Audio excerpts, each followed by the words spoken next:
A future beyond our wildest dreams. Since the dawn of self-awareness on Earth, we have been inexorably driven to ask the big questions: who am I?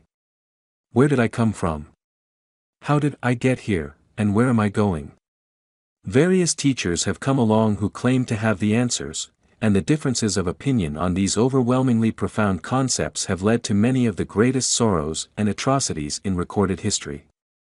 Nonetheless, consistent themes emerge in almost all spiritual traditions, including the idea that the universe is not made of dead and inert matter, but is rather a living, conscious being.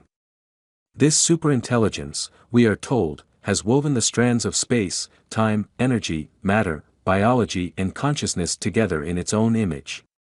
Despite the vastness of the universe, we all apparently have a personal connection to this majestic identity, and we will live on long past the death of our physical bodies.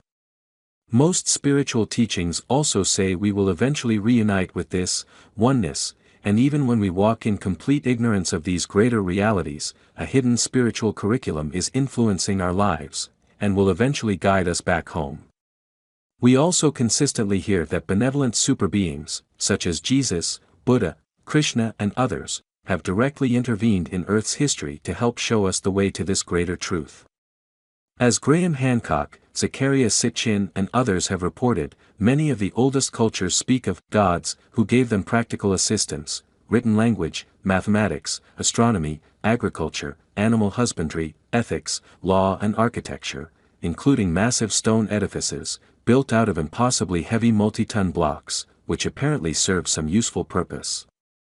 Despite the immense difficulty in duplicating these feats even with today's technology, these megalithic structures appear all over the world. In our own modern era, the awe-inspiring origins of major world religions and spiritual traditions are usually written off as mythology and superstition.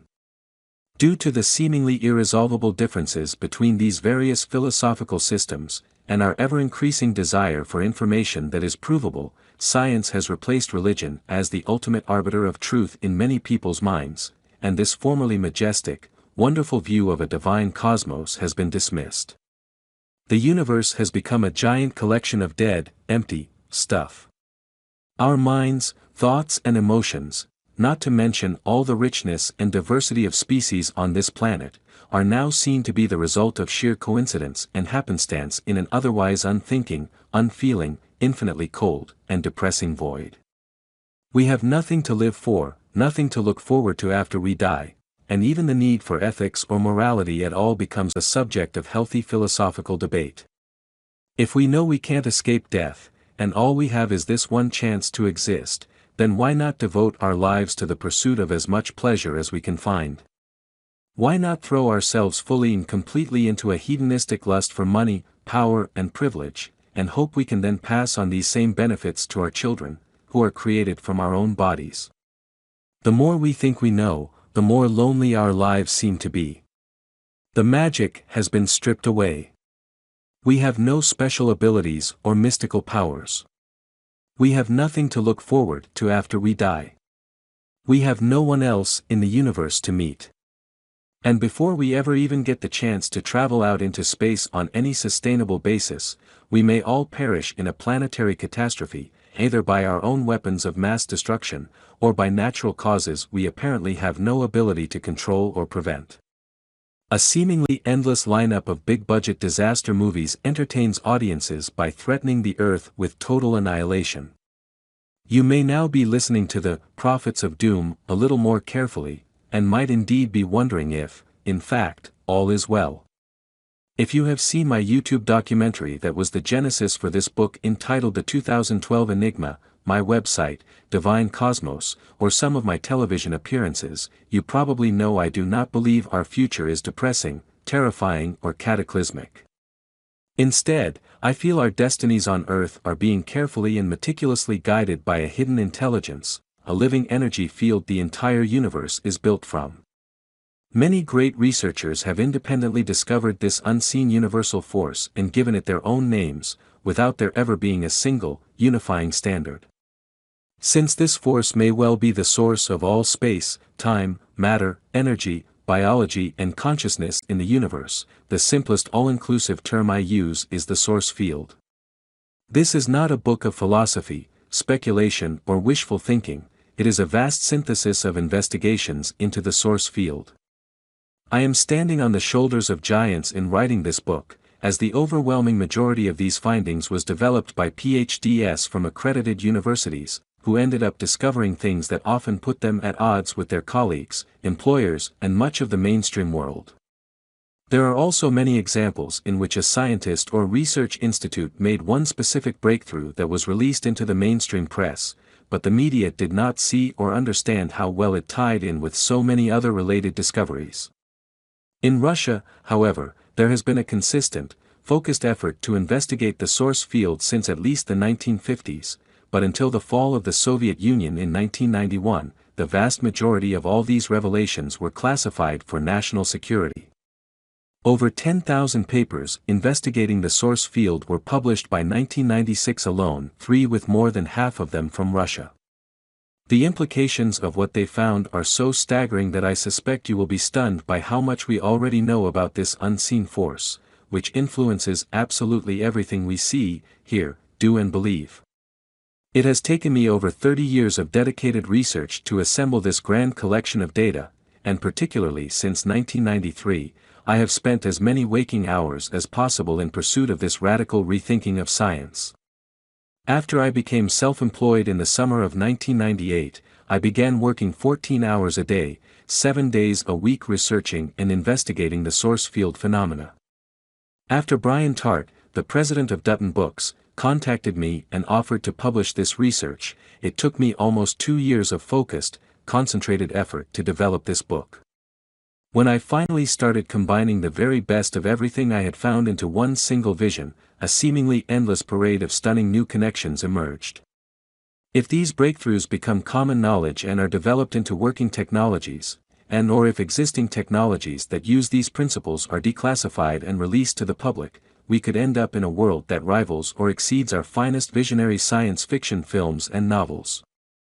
As I bring you on a guided tour into the deeper mysteries of space, time, energy, matter, biology and consciousness, we will also explore subjects as fascinating as anti-gravity, dematerialization, teleportation, the parallel reality where time is three-dimensional, quantum geometry, natural vortex points, on the Earth where ships and planes disappear, real-world examples of time travel, the Maya calendar as a tool for calculating when these portals will open, and an analysis of how our galaxy is driving all the different cycles we experience, for our own physical, biological, and spiritual evolution.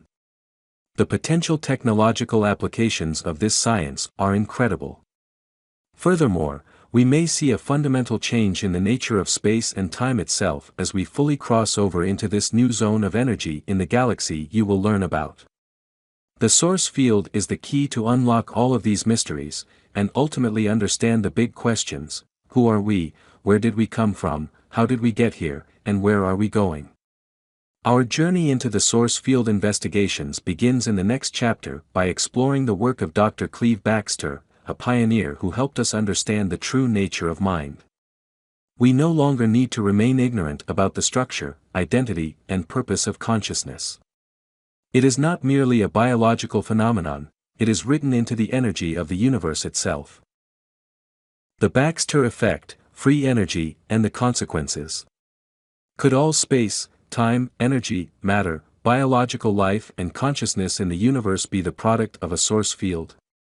Is it possible that the ancient spiritual teachings and philosophies are correct when they say, as above, so below? What if everything we see in the visible universe is ultimately a crystallization of a vast mind, which has a singular identity and awareness? Might we be living in amnesia, going through experiences that will eventually guide us through a full awakening into the vastness of this infinite consciousness? The source field investigations must begin with compelling evidence that consciousness is not strictly trapped within our own brain and nervous system. We would need to see tangible proof that our thoughts are constantly interacting with our environment, and having an effect upon our surroundings. If our concept of a source field is correct, then mind would become an energetic phenomenon that is not confined to biological life forms, but can pass between them, through allegedly empty space. A variety of scientists and scholars in the Western world have made discoveries that reveal the existence of the source field, including controversial figures like Wilhelm Reich, who was a protege of Dr. Sigmund Freud, the father of psychology. Here, our source field investigations will begin with Dr. Cleve Backster, who summarized his fascinating life's work in his recent book Primary Perception. The Stunning Power of Hypnosis. While attending Rutgers University Prep School, Backster was fascinated to hear his friend describe a hypnosis technique he'd just learned from his professor. Backster decided to try to hypnotize his roommate with this technique, who soon fell into a very deep trance. Backster then told him, "Now, I want you to open your eyes, but you're not going to wake up. I want you to go down the hall and get permission for late lights." In this prep school, the students could not have their lights on past 10 p.m. without special permission. Under hypnosis, Backster's roommate then opened his eyes, got up, walked down the hall and got permission for late lights from the professor on duty. He signed the log and returned to the room.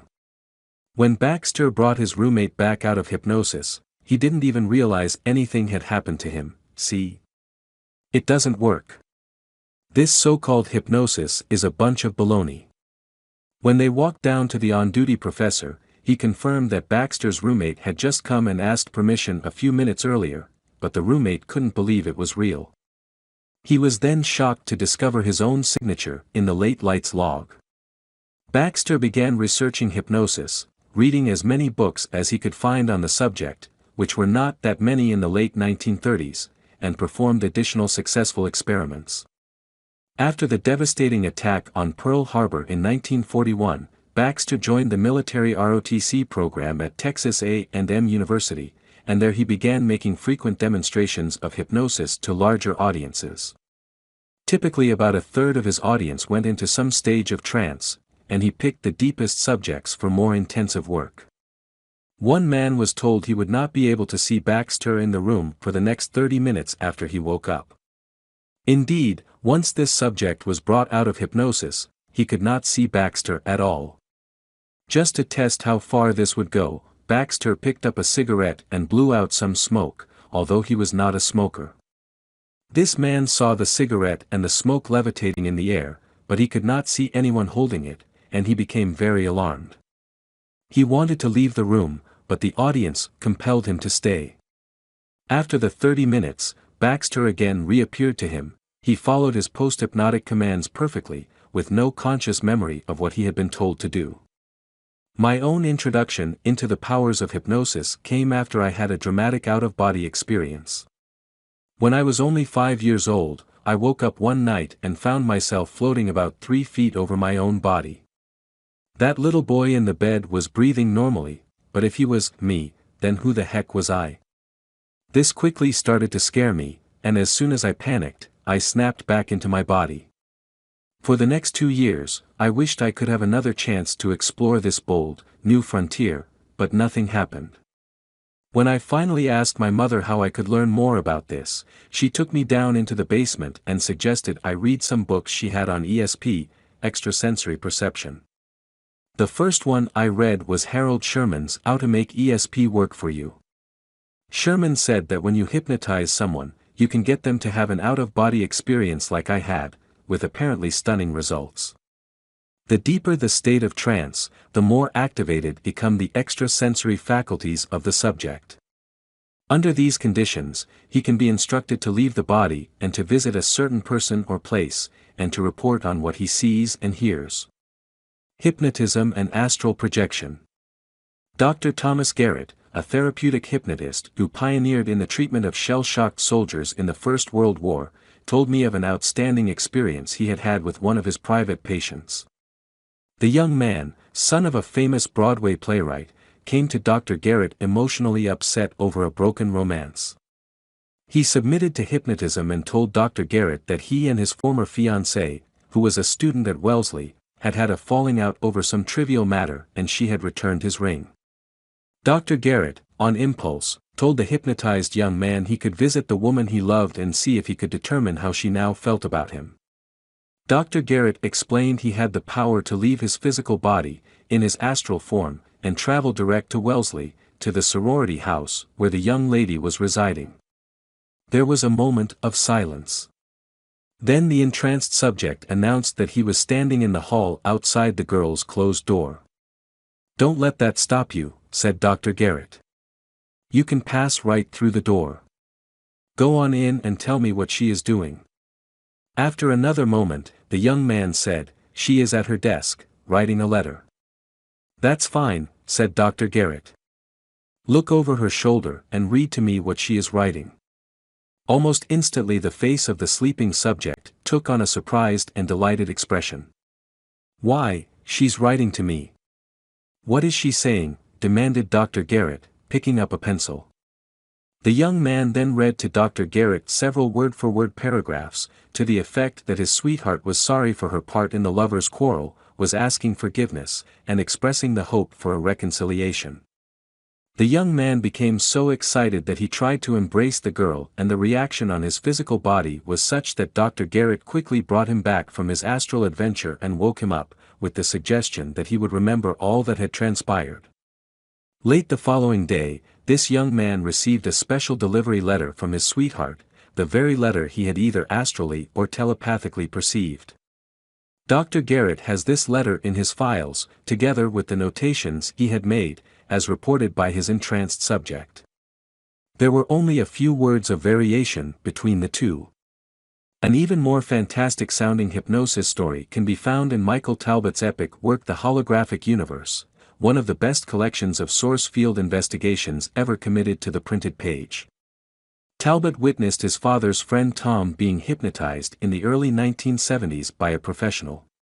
The hypnotist told Tom his daughter, Laura, would be invisible to him when he came out of trance. He then had Laura stand directly in front of her father. Tom apparently saw right through her body as he woke up and gazed around the room, and also could not hear her giggling. The hypnotist then pulled a watch out of his pocket and quickly pushed it into the small of Laura's back, keeping it concealed in his hand so no one could have seen what it was, and asked Tom if he could see what he was holding. Tom leaned forward as if staring directly through Laura's stomach and said it was a watch. The hypnotist nodded and asked if Tom could read the watch's inscription. Tom squinted as if struggling to make out the writing and recited both the name of the watch's owner, which happened to be a person unknown to any of us in the room, and the message. The hypnotist then revealed that the object was indeed a watch, and passed it around the room so that everyone could see that Tom had read its inscription correctly. When I talked to Tom afterward, he said his daughter had been absolutely invisible to him. All he had seen was the hypnotist standing and holding a watch cupped in the palm of his hand. Had the hypnotist let him leave without telling him what was going on, he never would have known he wasn't perceiving normal consensus reality. I read this back in 1995, and it made a huge impression upon me. Tom's hypnotized mind could see right through his daughter as if she didn't even exist, and he could read detailed written inscriptions from a pocket watch. If true, this challenges everything we think we know about solid matter, and suggests there is a part of our minds with vastly greater capabilities than most of us are ever aware of. What we think we see may be nothing more than the product of a collective decision we're all making to see it that way, a form of mass hypnosis.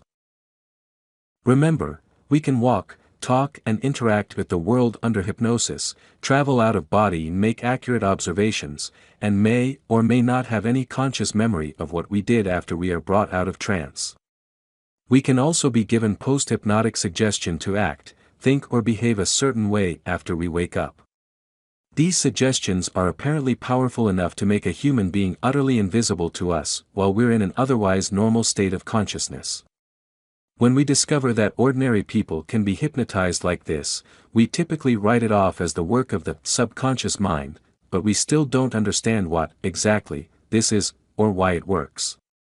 The subconscious seems to automatically obey hypnotic commands, generally without question, as if it were quite accustomed to hearing orders and acting upon them. After his university training, Cleve Backster eventually joined the U.S. Counterintelligence Corps, and lectured on the potential danger of foreign powers using hypnosis to extract classified information from overseas government personnel. Backster took a huge risk to demonstrate the seriousness of this subject to a high-ranking military officer. With her permission, Backster hypnotized the secretary of the commanding general of the Counterintelligence Corps. While under hypnosis, he asked her to remove a highly classified document from the general's locked file cabinet, and she willingly obeyed. Backster told her she would not remember what she had done when she awoke, and sure enough, she had no idea she had just leaked very sensitive information when he brought her back. That night I secured the document in my locked file and the next day presented it to the general. I explained to him that I might be risking a court-martial, but hoped instead to expedite further consideration of the importance of my research. Rather than a court-martial, on December 17, 1947, I received a very favorable letter of recommendation from the general, stating that my research was of high importance to military intelligence. Then positive things started to happen.